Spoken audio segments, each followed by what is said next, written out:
about the Sengol and also a little bit about the conversation about the transfer of power from the British to the people of India.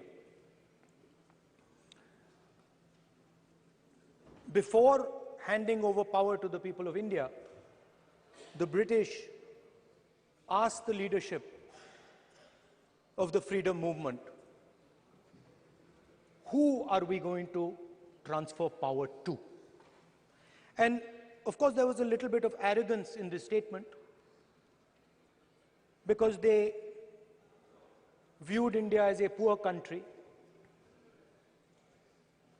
And the revolutionary answer that our freedom fighters gave was, we are going to transfer power to the people of India. So we became a country that from its inception gave the vote to all our women. And this was a revolutionary thing at the time. We also gave the vote to every single community. And the vote was a mechanism of transfer of power.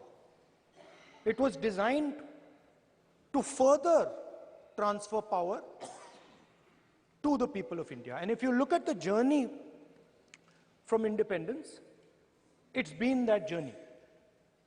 It's been a constant transfer of power, more and more and more power to the people of India, on one side. And on the other side, the counter idea, that take away power from the people of India. This is the fight that is going on. And in fact, in many ways, it is the fight that is taking place today. Huge step forward in the transfer of power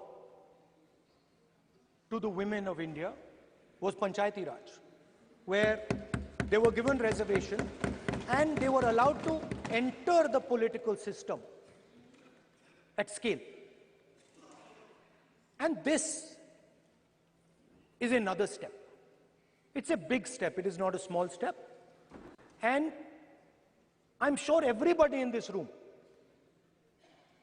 the treasury benches, the opposition, everybody agrees that this is a very important step for the women of our country. They fought for independence. They are as capable as any man, in many ways more capable, and should be given as much space as possibly can be given. There is one thing, in my view, that makes this bill incomplete. I would like to have seen OBC reservation included in this bill. I think it is very important that a large chunk of India's population, large chunk of India's women should have access to this reservation. And that is missing in this bill. There are also two things that seem strange to me. One is the idea that you require a new census to implement this bill. And the second is that you require a new delimitation to implement this bill. In my view, it is quite simple. This bill can be implemented today by giving 33% of the seats in the Lok Sabha and the Vidhan Sabha to India's women. And so I wonder if this is not designed to push the ball forward. To push the ball forward 7, 8, 9 years,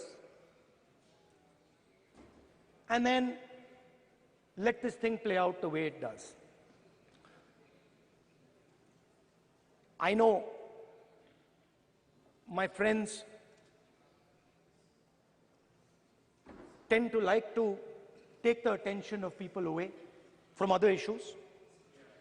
You know, there is of course the Adani issue, which is they always want to take the attention away.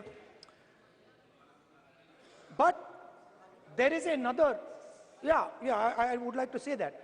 One of the things that, this is quite a nice building, nice peacocks, nice peacock feathers on the ground, nice peacock feathers in the chair. It's a nice, tasteful building. But frankly, I would have liked to see the President of India in this process. The President of India is a woman. She represents the tribal community, and it would have been befitting to have her visible in this transfer from one house to the other. So one of the things that the government likes to distract from, of course, is Mr. Adani. And there is another thing that the government likes to distract everybody from. And that thing is called the caste census.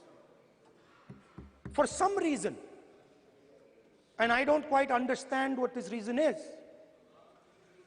the moment the opposition raises the issue of caste census, the BJP tries to create a new distraction, a new sudden, event, so that the OBC community and the people of India look the other way. In my research for this speech, I took a look at the different institutions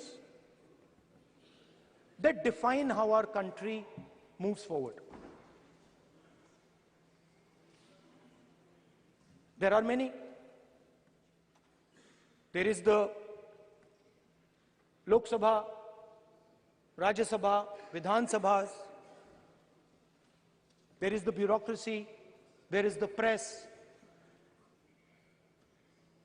And there's the judiciary. And I looked with an eye to understand what is the participation of the OBC community in these institutions.